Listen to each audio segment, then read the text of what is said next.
We made a comment a few weeks ago about how Harley and his cronies of Joey and Frankie are sharks, and how oftentimes Harley will smell blood in the water and will attack, similar to what a shark does. In my family, sharks are really special because our baby Oliver, who is in heaven, we relate him to sharks.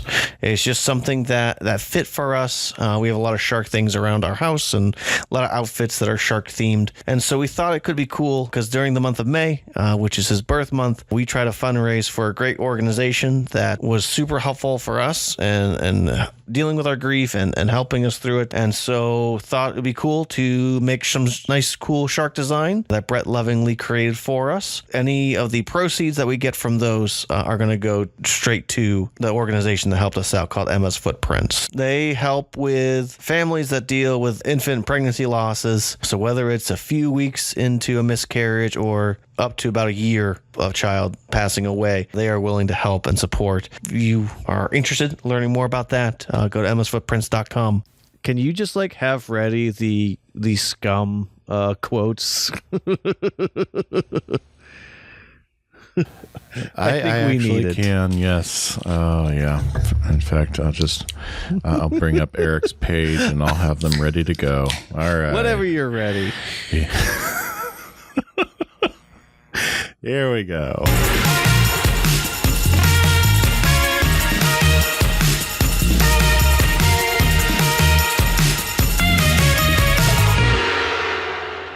Welcome back, good-looking people. It is Dad's Meat World, your weekly podcast loaded with 90s goodness and two studly dads who don't need makeover because we already got the girl. This week, I am dad number one, Brett, joined on the microphone by dad number two, it's Tyler. That's right. Welcome, Tyler. It's a comfy, cozy night here. We're not celebrating Christmas tonight. Yeah, isn't it funky that it's the Christmas episode, kind of just out of left field? Yeah. Now, if you were watching this when it originally aired, you were into December. That's fine. But here we are rewatching it in May, so it kind of comes out of left field for us. But well, it's just everything that happens right before this feels like it's just like, and now it's Christmas. I'm like, where is? I mean, we did Halloween a few episodes ago, but it feels like it. Yeah, it's been a while since Halloween. Like normally in shows, they'll do Halloween, maybe Thanksgiving, Christmas, and then spring. I've mentioned before on Dad's Meat World that I have episodes. I have holiday themed episodes of shows that I'll watch every year. I've got the Christmas episodes of Home Improvement. I've got Halloween episodes of Home Improvement, Halloween episodes of Boy Meets World, dun, dun, dun. And How I Met Your Mother. Yes. I've got all these holiday themed episodes. I always forget this one as a Christmas themed episode. I'm just going to say it's not a Christmas theme episode. You can have a tree. This is the whole Die Hard thing, in my opinion. All right. Is there a Christmas tree? Yes. Is someone being there because of Christmas? Yes. Is the reason you're there because of Christmas? No. This episode, like Die Hard, is not a Christmas episode. Now, see, I will argue that this is an episode that takes place at Christmas time, but I will argue that Die Hard does indeed a Christmas movie. I guess we're going to have to fight about that and maybe watch it and review it at some point. I like that idea. Tyler, how are you doing? Shall we just take a minute and talk some snappy patter, or shall we dive right into the wonderful, wonderful world of Disney? I just have one thing to say to you, Brett, and that is the Little League system that is baseball. Little League is ridiculous. We moved up from T-ball, and it's so funny to me because when we first started this podcast, we were still somehow in T-ball season. T-ball went late last year, and so we're starting baseball. We have had a few games so far, and just everything is ridiculous. That is all. That's all I think about right now. What about you, Brett? What's grinding your gears? Well, let me ask first. in your little league system, do you graduate from T-ball to coach pitch to regular pitch, or are you going straight from T-ball to player pitch? Oh, no, we have coach pitch. Okay. Yeah, just curious. Did the coach ever bean the players? Just his son. It was actually kind of funny because the kid was standing too close and he accidentally hit him. And I was standing by him and I go, charge the mound, charge him. Throw the bat. Go, get him. Yeah. No, it's fun. Like the thing I like about this, unlike T-ball, is there are kids that want to learn. Mm-hmm. Like they're just at that age where you can go, hey, do this instead of this. And they do that thing. And you can go to me and go, do you see what you just did? And they go, yeah, I did the thing you told me to do. Exactly. You did it perfectly. And they're like, hey, this grown weird man is super excited for me. I do remember those days. Yeah, our But it's boys fun. are not playing baseball this summer, but nothing really grinding my gears this week other than paying too much to fix my brakes because I couldn't get into one bolt on my own. But Boo. yeah, I know. I was working on them in my driveway and I just couldn't get in to get the leverage for one bolt and couldn't get the brake line removed to get to car it maintenance anyway. in general. Boo. Agreed. But congratulations are in order. I don't think we've recorded an episode since Kelly graduated and started her.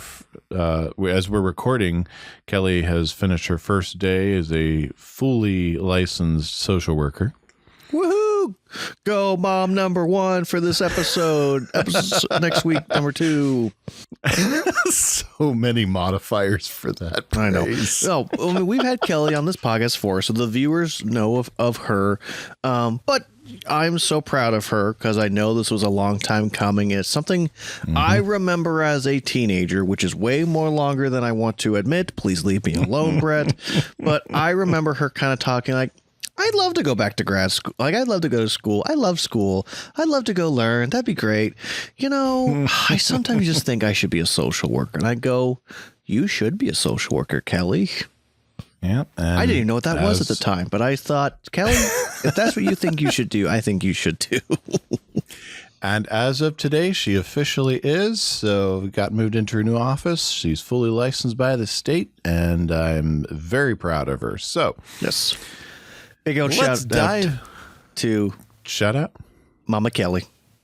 That's right. She will probably never listen to this episode, but I'm proud of her. It's going to be a 5-minute episode. Why wouldn't she?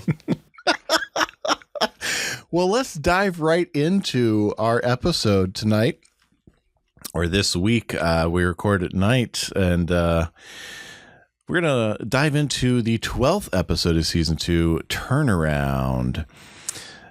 When Cory mistakenly agrees to take a nerdy girl to the dance, he and Sean decide to give her a makeover in hopes that she'll become more popular. This episode was written by Michelle Palermo. I believe that's how she pronounces her name. There are 3 sources I pull from for information about credits for episodes, and 2 of them actually credit the director of Turnaround to Mickey Dolenz, who we have seen on screen. I'm going to go with Mickey Dolenz rather than our regular Jeff, since 2 out of 3 say Mickey. Originally aired December 16th, 1994, and currently enjoys an IMDb rating of 7.7. Now, Tyler, starting this week, I finally was able to get Nielsen ratings Ooh, for very episodes. So we're going to play a little game. Tyler, I want to play Guess That Nielsen Rating. And for the good-looking people at home, Nielsen numbers used to, well, they still do measure. System's a little bit different now, but you used to have this little box on your TV that would tell the Nielsen people what you were watching, when you were watching, how long you were watching, and they were in millions of houses around the country. And that's how they would tell who was watching what when, and that's a large part of how they would make decisions as to how long TV shows would last, how many people were watching them. So, in millions, how many people do you think were watching this episode when it premiered, Tyler? I'm going to go 16.99999. You're very close, 17.5. Holy cow. I was going to say 17. I'm going to go with 16 and then put a bunch of nines on it. I'm not sure if they track beyond one number after the decimal, but you're very close. Probably 17.5 million viewers. Hey, if we're playing Price is Right, I won. You did. You were closest without going over. Yes, 17.5 million viewers tuned in to this marvelous, marvelous gem of an episode that we're about to dive in. This episode that takes place at Christmas. Can you tell I'm overselling? Yeah. So we're going to open up in the hallway. Feeney is hanging up some turnaround dance signs. You know, George, you'd think a man of your stature would be able to find some underling to help you with this brainless grunt work. There you are, Mr. Turner. You make me proud. Oh, how did I not see that coming? Turnaround dance, huh? Yes, the young ladies ask the young men. So the guys are sweating it out, huh? Poor dopes. I'm glad those days are over. Yeah. Mr. Turner, who, by the way, has been dating Kat for at least a couple of episodes by this point, is supposedly going to be waiting around for her to ask him to the high school turnaround dance. You said is. It says in my lucky day. Yes. Yeah. So I just want to say that, like, normally at schools, there's like a committee and like a teacher who's like assigned to each committee, and that committee person is doing it. Or, and hear me out, teenagers normally hang those things too. Yeah, why is the principal hanging up these signs? He's a very involved principal. Men half his age wouldn't have the energy to handle what he is handling. That's right. And he's not even trying to impress a fellow teacher here. Exactly. Let's, okay, just, I don't know how else we're going to do this, Brett, but I just want to say, we can skip this whole episode and just agree that they didn't learn last week's episode. And to quote Fred Sandwich, Ben Sandwich, how can I be so smart and still be so stupid? Oh, yes. How many times can we do this, Mac? I need to skip forward to that one just to grab that clip at some point here, because we're going to get to that point. I just, like, this is truly the first time we're literally repeating all, not the storyline, but just the life lesson is literally the same about valuing the girls, valuing potential relationships, and seeing people for who they are. And it's just kind of absurd that these two think that they're pulling this great scheme, and at no point are they willing to admit that they're being scum. You scum! Yes, exactly. Good people. So, Brett, I guess let's get into this episode. Yeah, I'm gonna say it off the bat here too. I don't like the whole Turner subplot. It's just Mr. Turner and Kat. Now, yes, Kat being, I am totally blanking on her last name now, so I'm going to refer to her as Kat because that's her first name. Yeah. But I am totally blanking on her last name. But Kat being a chaperone to the dance, yes, definitely believable. But making Mr. Turner wait her out to ask, or sweat while he waits for her to ask him to the dance. I don't buy into it. It's just really, really ridiculous. But wouldn't he already be chaperoning it? He would already be chaperoning it because he's the groovy new teacher. He's already really connected with the students. He'd already be there. I mean, he hangs out at Chubby's. So he and Kat would already be there anyway, chaperoning. So it's not really a date. So, there's just, even in the heightened reality of Boy Meets World, I just don't buy into it. So let's just pretend that storyline, we're not going to revisit that storyline until the very end. Yeah. Well, I will say one of my favorite Feeney talking, and then you realize who he's talking to. That is amazing. That is great storytelling. Yes, that reveal is a lot of fun, but we'll get there. Yeah. Now, I will tell the good-looking people that turnaround can also be referred to as a Sadie Hawkins dance. Yes. Which is always my preferred way to think of it. There's a classic song from my youth that specifically has that in the title. All the girls in the bathroom talking, who they gonna take to the Sadie Hawkins. My ears are burning, but I kept on walking, smile on my face and an air guitar rocking. The Sadie Hawkins dance in my khaki pants, there's nothing better. The girls ask the guys, it's always a surprise. There's nothing better, baby, do you like my sweater? All right, before we get to copyrighted for that. That's about as much as I can play that before we get hit with a copyright strike. But we are talking about it, so it falls under fair use, but YouTube's really picky. So yeah. No, I just want to say that I've in middle school we did a Sadie Hawkins dance, and like I realized something very quickly, and that was girls don't want to ask guys to dances. Yeah. Now, girls today, just so you know, 30 years ago, very much culturally expected for the guys to be the ones asking the girls to a dance. And, you know, the whole promposal thing wasn't as much of the thing. We might have seen them here and there, but they were very rare if they happened. Yeah, I don't remember that being a thing until after I graduated. Yeah, you really just asked someone to go to the dance with you. I mean, we're not going back as far as sock hops, but yeah.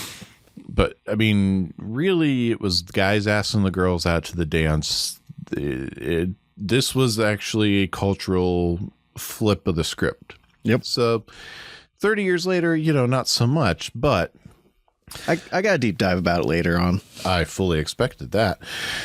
So we've got Cory and Sean walking in. They notice that there is a Sadie Hawkins dance. Sean's got a lovely observation. Turnaround dance, huh? Girls as the guys. Merry Christmas to me. Okay, real quick though, Sean has consistently been asked out by girls. So Sean, how is this any different? Right. So Sean should not be concerned or worried at all about potentially getting a date. And honestly, a regular dance, I could see that Sean is the one that gets asked by the girls, and the way they portrayed him getting asked by so many girls out. Mm-hmm. Yeah. And so Cory thinks this is great. The pressure's off. They don't have to wait. And then for some reason, Eric's right around the corner. For some reason, his locker is right around the corner from the guys. Hey, he's being a horrible, big, and unsupportive big brother. Ah, yes. Curse of the middle child strikes again. He takes this moment to mess with Cory again, because the turnaround dance will tell you where you stand in the strata of high school. And once again, we return to this recurring plot line of Cory and his where he stands socially in the culture of high school. Mm-hmm. And Eric's advice to him is to remember positioning. You see a cute girl, you stand by her locker. So Eric demonstrates this by basically standing in a girl's path and kind of clinging on like a barnacle. And he's going to get asked out by this girl. I believe this is the girl that, I don't know. We never see the girl he goes to the dance with. We never see her. I'm going to give him the benefit of the doubt and say that this worked for him. Right. But again, my problem will always be with this show is Cory wants to go. He's trying to figure out what girl is going to ask him out. And he's hoping that it's this really cool, popular girl is going to ask him out, has a daydream of what's going to happen. But then it's ruined by reality of a nerd. You scum! You scum! You scum! I really do feel like Cory and Sean are really scummy this episode. Like, they do not hold up well at all. This is not a good look for them this episode. Sean very quickly asked out with his head in the locker. Let's give some credit to the actress who plays she's Becky. She's like the third Becky coolest Schultz. school in our school. I know. I do have to say, I'll give Becky's actress her kudos, and then I'll go on with my thought. She's played by Jennifer Banco. First and only time we'll see her on Boy Meets World. I liked her. I could would have loved to see her more. She was adorable frequently. and had good chops. Yes, she held her own against Hunter. Would have loved to see her come back at least once more. 22 acting credits on her resume. She was in Friday the 13th, Part 7, The New Blood, Alien Nation, Married with Children, The Pretender, Pacific Blue, and more. And your comment about the third coolest girl in school got me thinking, I want to see the boys' ranking chart because this is constantly fluctuating. I want to know if they're ranking it on a piece of paper or if this is just floating around in their head somewhere, especially after a half a season of trying to figure out where they fall. Right. So Sean's got his date. Cory starts to freak out, the pressure being on him. And all of a sudden we get a Topanga sighting. Well, I'm not going. My only hope. I mean, why? It's a protest. The concept of a turnaround dance implies that all the other times only the boys can do the asking. That's destructive, gender-biased thinking, and we have to get beyond that. Why? Besides, that weekend my daddy's taking me to New York for Christmas shopping. I'll see you in class. Oh, man. Now I've got to find an above-average girl who's into destructive, gender-biased thinking.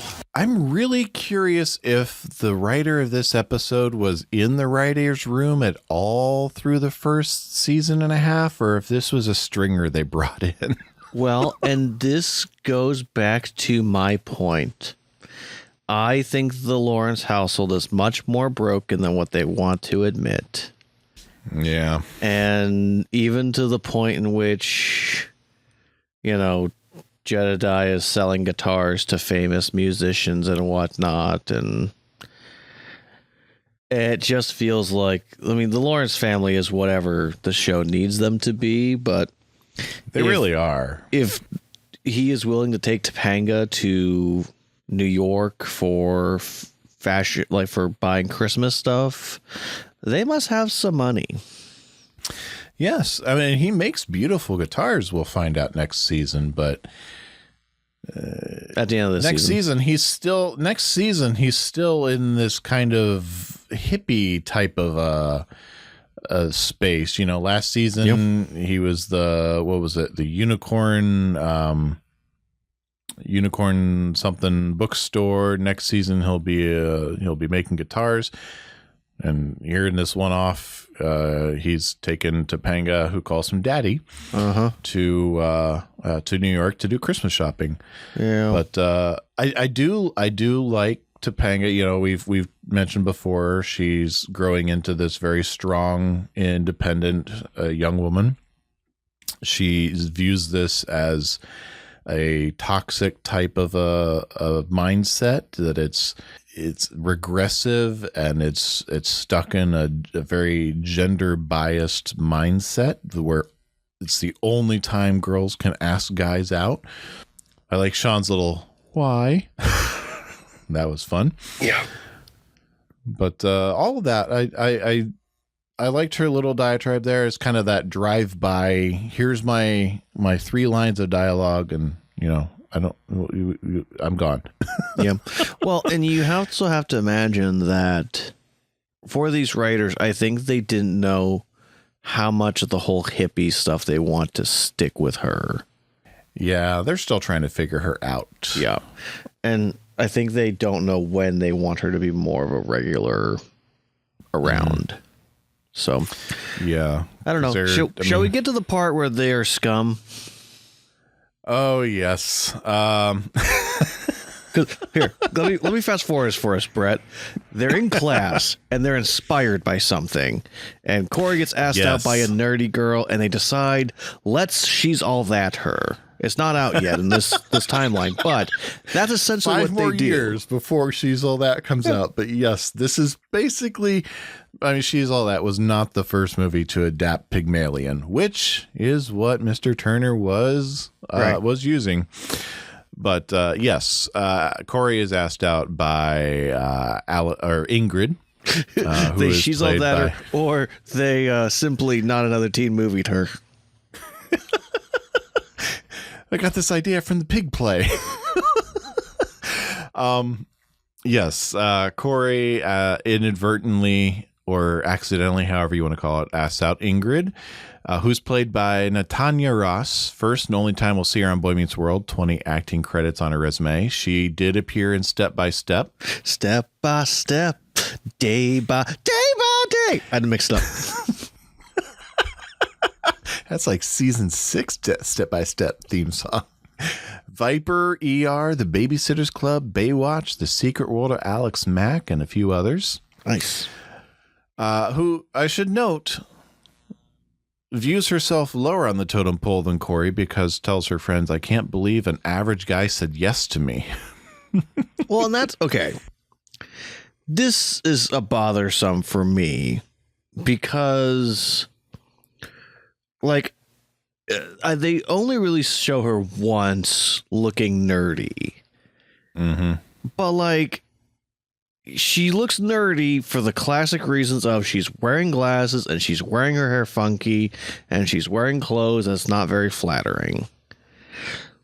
Like, it's literally a romantic comedy style of let's get the attention of the main character and let's do her hair, take her glasses off, and give her better fitting clothes. And that's literally all they do.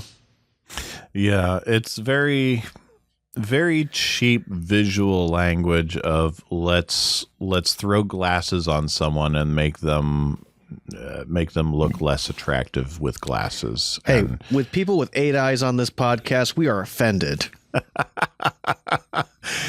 yeah. Now, to be fair, early 1990s glasses really, with your wife included. Just your wife alone, because her vision is terrible.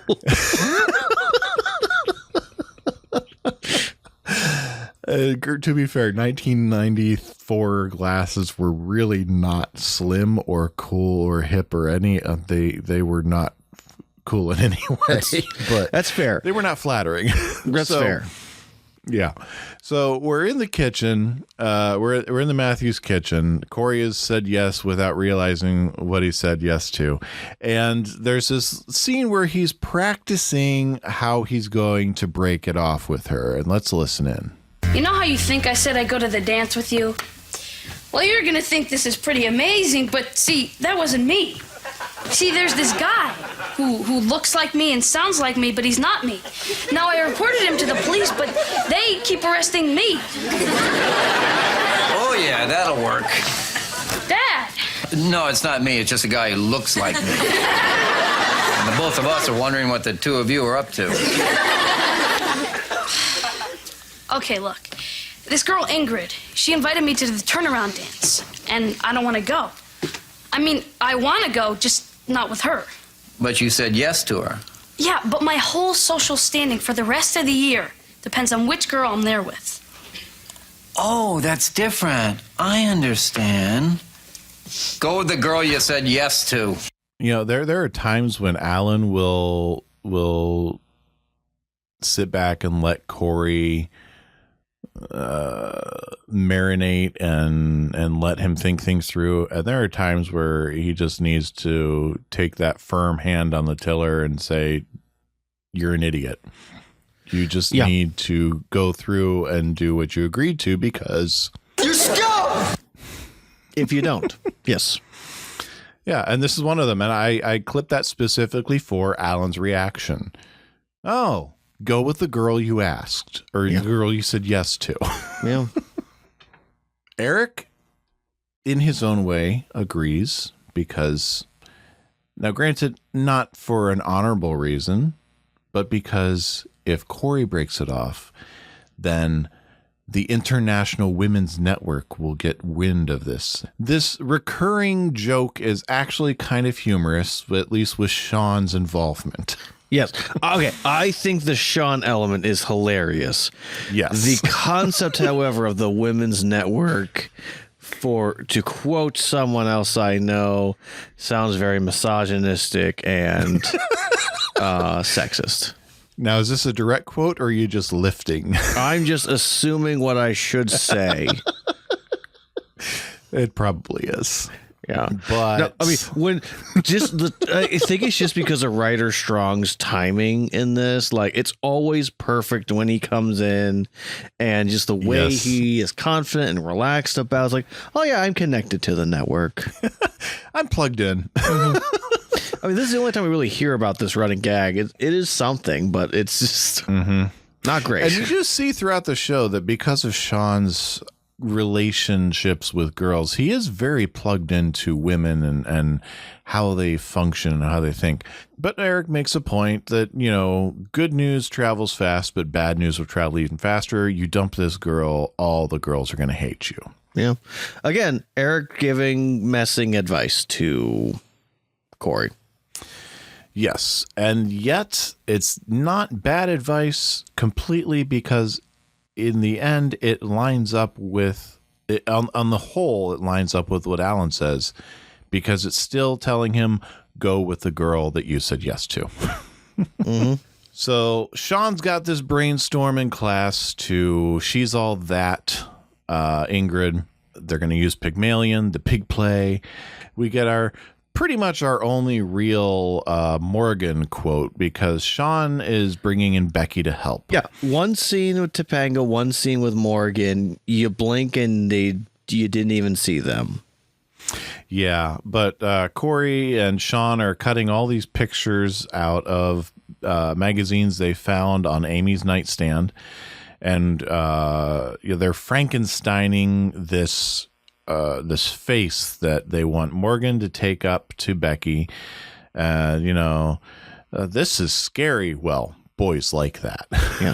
Do you think they filmed this episode like almost like they shot some scenes at one point and some scenes at a different point? Like, this feels like one of those kind of choppy episodes that studios every now and then will do. Like, hey, we're filming this scene from this episode this week, and then next week we're going to film this scene from this episode. Like, just with how quick Morgan and Topanga's there for, I can't imagine the studio was okay with them coming in for one day, filming that few seconds, and then gone.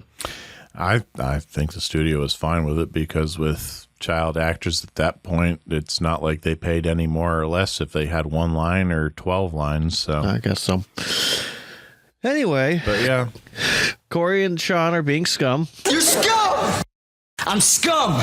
And, Amy, of course, does the stereotypical, these magazines are trafficking some misogynistic stereotype for beauty. Where'd you get those? On your nightstand.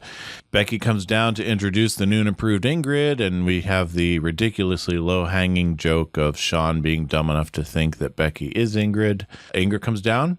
Cory's impressed. Sean's not, and thinks they missed, because they weren't just going for gorgeous. They want popular. Yeah, that's...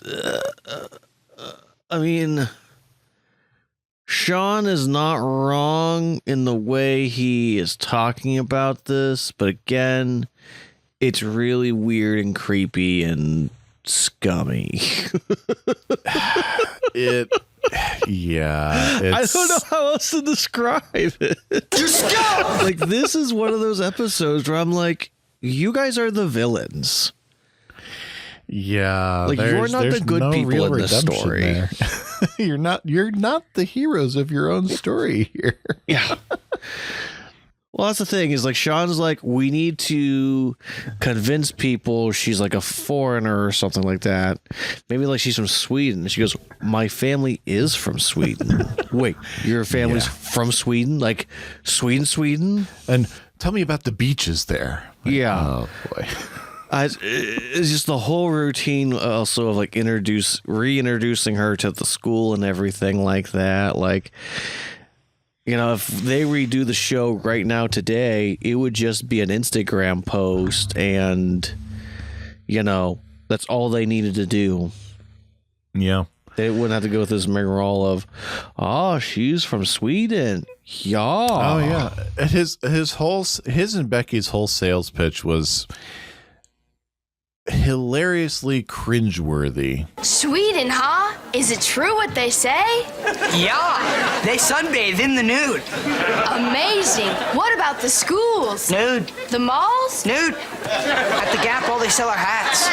Yeah, but what's with the clothes? Well, it's really not for me to say, but underneath the clothes, nude. That's the first thing he said correct all day.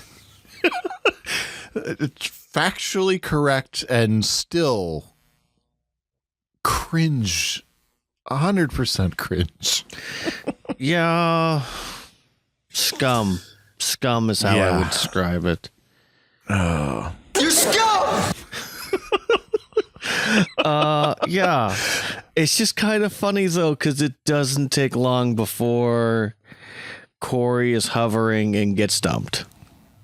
Yeah. Now, I will say, Cory did tell Ingrid that they should not trust Sean's plan because Sean's plans always blow up.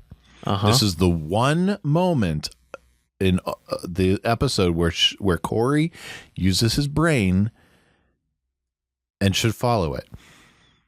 And Sean's plan works up to this point because Ingrid is becoming popular. Yep. I do want to give a little props here to Alex and credited as Boy, the two guys that Sean and Becky are selling Ingrid to.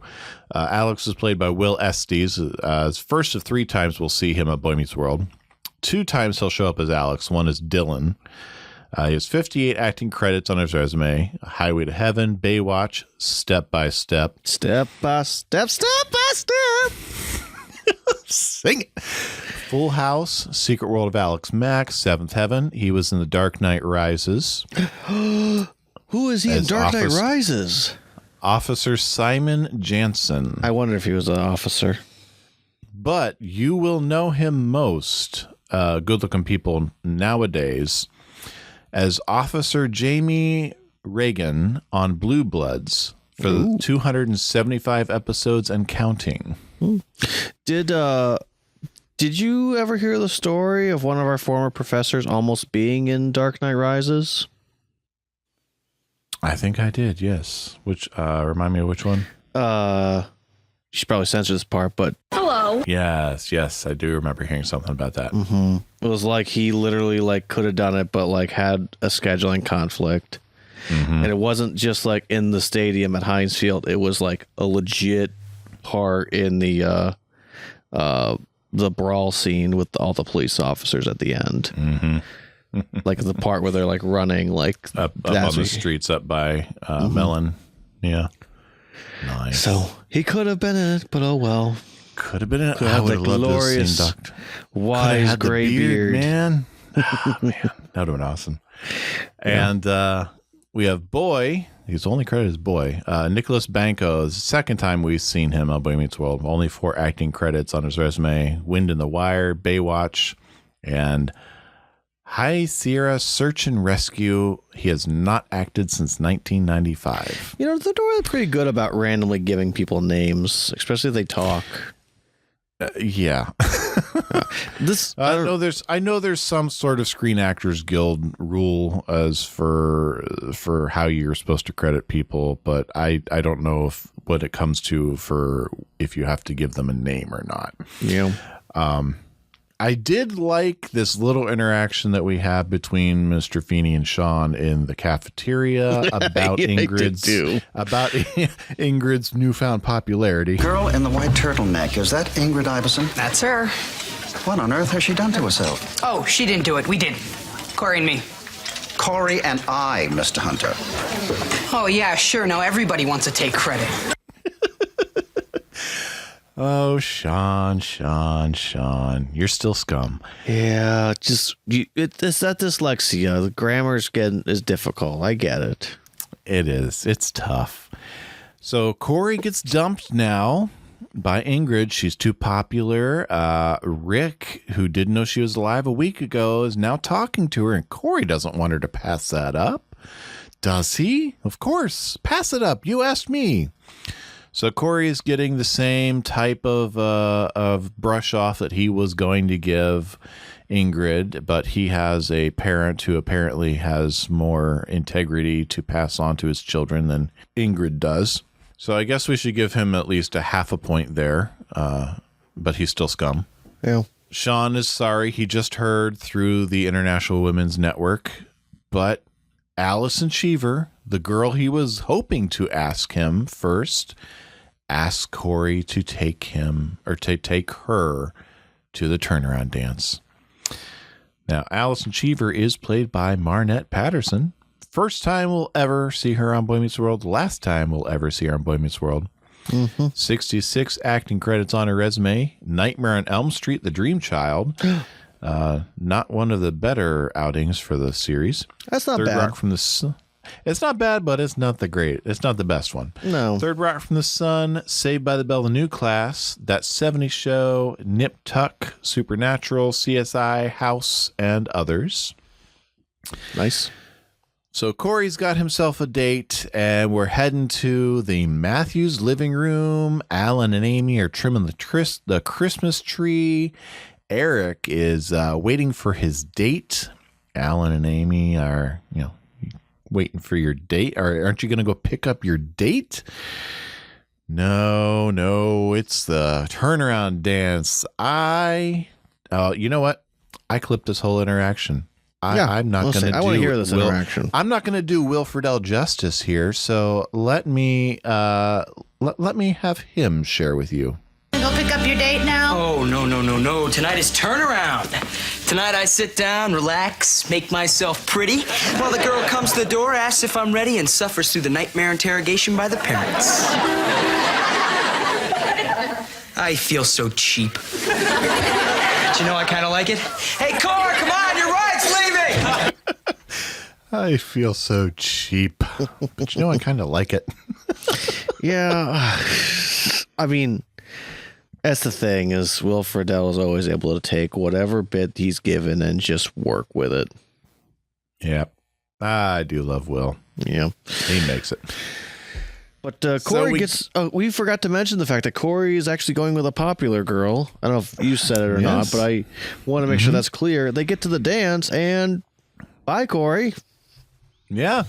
She ditches him as soon as... Because apparently everyone knew that she is dating a 9th grader, but her parents won't let her go to the dance with a 9th grader, so she gets someone else to take her, and she only asked him to take her to the dance. Yeah. Oh, and by the way, when Cory and Eric leave, Amy and Alan decide to have a romantic evening because Morgan is off at the babysitters, so... Yeah... Of poor Alan and Amy in this episode.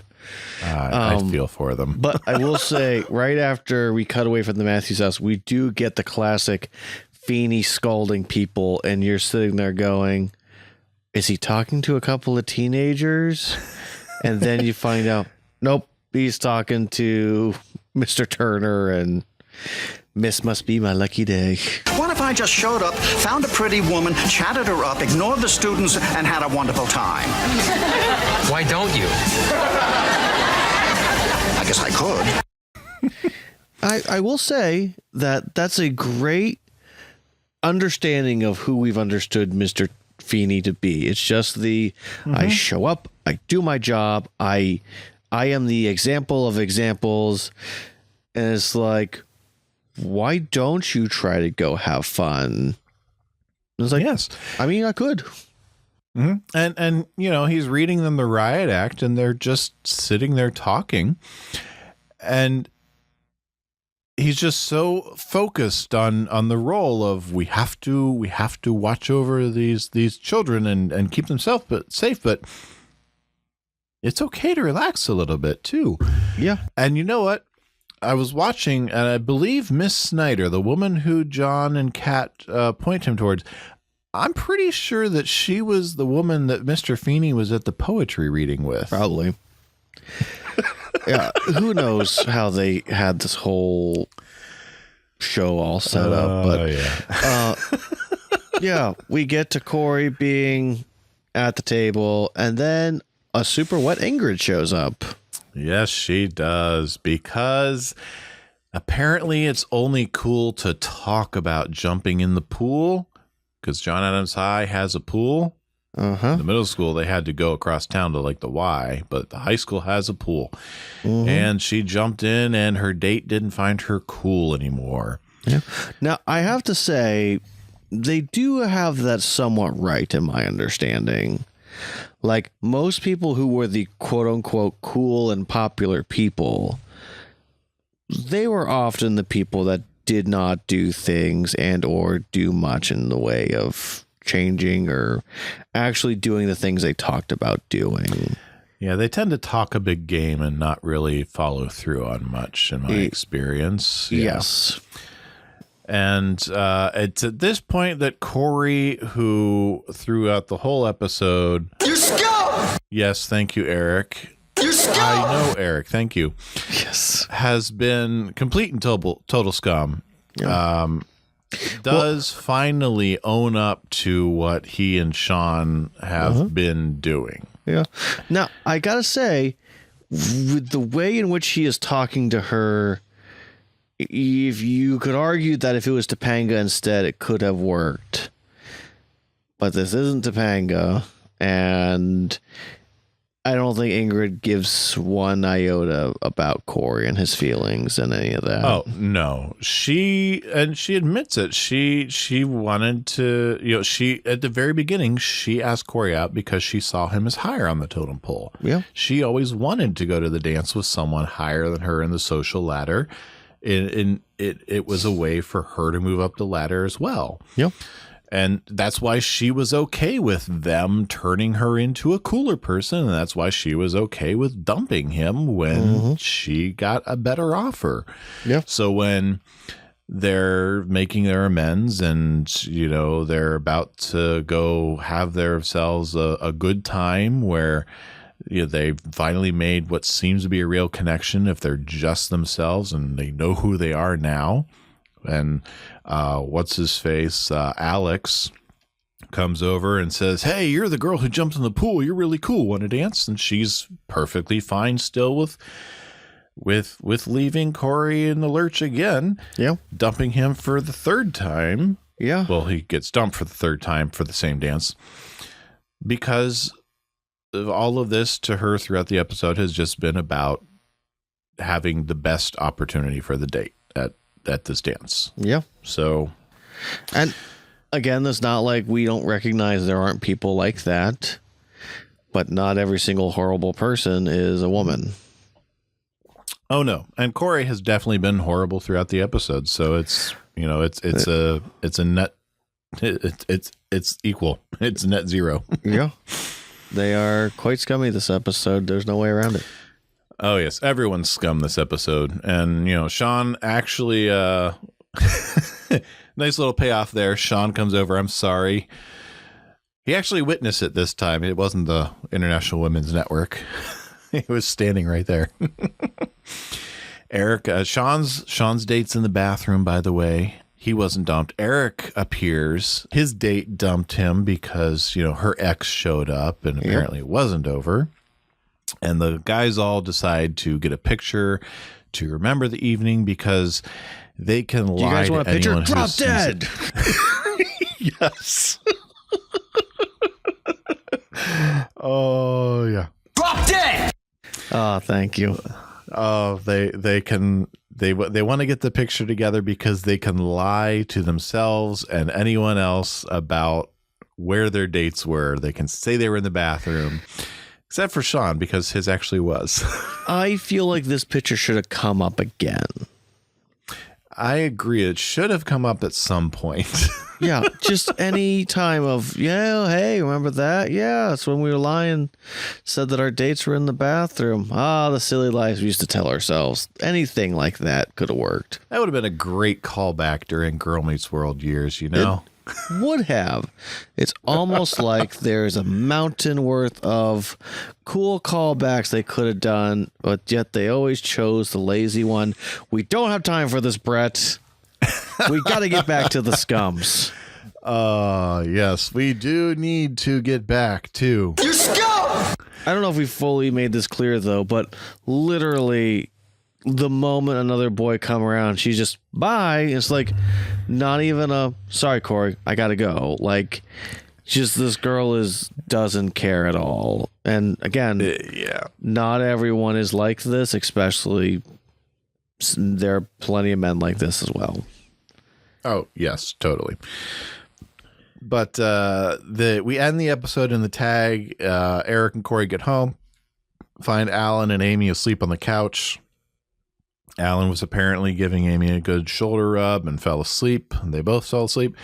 And it's really sweet. Eric sends Cory upstairs, and he very sneakily wakes Alan up in the hopes that they can still have that nice romantic evening together. I give Eric tons of credit at that. And that tag there. I love that tag for him. Emotional maturity behind that. There really is. He could have really done a lot of dumb stuff there, but I give him credit. He did a really great thing for Alan and Amy there. He did. Now, I have to say, I used to joke and tease, there's no way they'd fall asleep on the couch like that. And I think we should all be thankful that they fell asleep as quickly as they did, because and also that Eric woke them up, because both of them could have seriously just stayed there all night. I'm losing track at this point how many nights I fall asleep like sitting up. I do it all the time. Yeah. So that Good Looking People is Turnaround. Oh, thank goodness. Oh yeah. So Tyler, let's hear some of your deep dives. People. Am I the only one who read the summer reading list? I will say that this is the first episode with a dance, so I do find that interesting for our conversation ahead. You're not counting Band on the Run as a dance? I mean, my whole thing is that was more of them being musically inclined, and the moment they couldn't do the music, they left. So is that a dance? I don't know. But let's get into, what does it mean to be a turnaround dance, or also referred to as a Sadie Hawkins dance? Oh. Thank you. Basically, the idea of Sadie Hawkins dance is that the girls ask the guys out, as stated before in song and also the show, as opposed to the men. While in the 1950s, this may have been a big deal. Nowadays, girls asking a guy to dance, it happens all the time. It is no big deal. There is no rule of to who you can and cannot ask to a dance. Traditions like Sadie Hawkins dance are words I don't really like to use to describe what it just means to, be straight. Where does the term Sadie Hawkins come from? I was going to read directly. Believe it or not, the idea of Sadie Hawkins dance originally came from a comic strip, and yes, it's offensive, in an old comic strip called Lil Abner, which is set in a fictional town of Dogpatch. There was one day every November called Sadie Hawkins Day. It was named after the homely daughter of Dogpatch's earliest settlers who failed to catch a husband. Says, yes, really. So Sadie's dad gathered all the single men in Dogpatch and let the single woman chase them, marry whoever they caught. Essentially, it's just getting to the fact of there's kind of some sexist original desires when it came to Sadie Hawkins dance. I just like it because of the song and the catchiness of all of it. Pygmalion, it's a play written by an Irish playwright, George Bernard Shaw. It was named after the Greek mythological figure. It premiered at the Wolfsburg Theater in Vienna in October 1913 and was first presented to Germans in German on stage to the public in 1917. His English language premiere took place at His Majesty's Theatre at the West End. In April of 1914, there has been a lot of different versions of the story, or this play being an inspiration for some movies and TV shows. So in talking with that, Brett, did you know that you can go through on IMDb and search using specific types of movies to be able to categorize the type of movie you want to watch? I am familiar with the idea. I've never really done it. So apparently there are 45 titles that are a Pygmalion type story. So the first one is Pretty Woman. The second we've already spoke about, but She's All That. Weird Science, Can't Buy Me Love, Mannequin, Whatever Works, Driving Me Crazy, Shape of Things, Pygmalion, Never on Sunday, Born Yesterday, Mad Love, Idolmaker. So there's a lot of options for movies when it comes to that. It's a very popular theme. Yeah, that's all the deep dives I have for us today. I could have looked up about the whole camera situation, but all that would just depress me. We should probably get to those grades. Yes. Well, let's go with first. Let's find out, what did we learn? You know anything about the Odyssey? Huh? Did I say you could talk? I didn't teach you that. My friend Mr. Matthews will lead the discussion. Do I have to draw you a picture? Well, I'll go first, and I'll give you time to make something up. My lesson from Mr. Feeney or Mr. Turner is actually from Alan. Don't be afraid. This lesson is for parents and really good-looking people. If you're a teenager or a younger child, this lesson can speak to you as well. Don't be afraid to be brutally honest with your kids when they're being dumb. Yeah. Sometimes you have to slow walk them to a lesson. Sometimes you have to let them get there on their own. Sometimes you have to simply tell them what they need to do. Yeah. And don't be afraid to do that when they need it. Yeah. What about you, Tyler? Don't be scum. Don't be scum. I like it. I can't think of anything else. Just this episode, these guys are trash, and You're scum!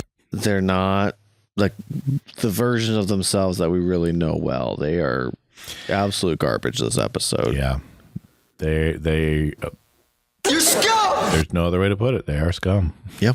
So what would you grade Turnaround, Tyler? I would give it a C-, only because there's just a lot of good little jokes in here. Parents falling asleep, Sean being connected to the girls' network, his date actually being in the bathroom, Cory getting broken up with multiple times because he definitely deserves it. And most importantly, respect to the parents who fall asleep on the couch. I am grading this one a D. I figured you would. Yeah, there's so much scum around, and the heavy lifting that Alan and Amy do, and the jokes that land. It's just there's only so much they can do for it. Yep. There's a lot of scum to wade through. There is. Yep. So good looking people. That's Turnaround, but before we sign off, I've got a dad joke for you all. All right, hit us. Hopefully, this gives you a little laugh, and we don't send you out on a bummer. So, Tyler, what do you get when you pick a pig's nose? Pig mucus. No, you get hamburgers. I know. It's not funny. That's why it's so hilarious.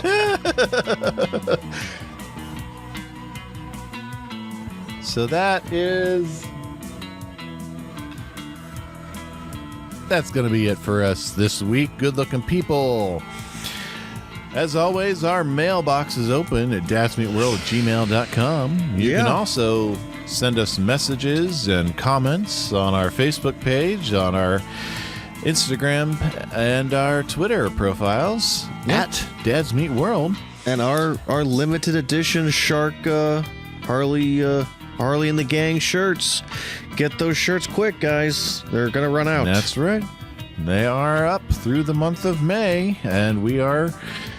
This episode drops about halfway through the month of May, so check that out at dadsmeetworld.threadless.com.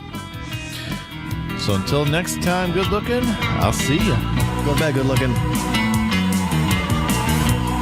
You can find Dads Meet World on Facebook, Twitter, and probably a few other places just by searching for Dads Meet World. Dads Meet World is a production of Headfirst Studios. Headfirst Studios. Tell your story.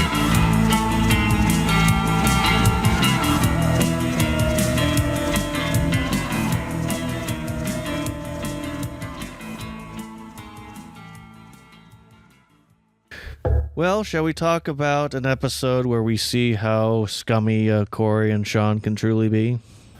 Oh, for the second week in a row. But there have been... Ow! Oh, kitty cat. I'm going to be honest with you real quick. I was struggling towards the end. I was like, we just got to get through this episode. But I was so tired. I don't want to fall asleep on the couch.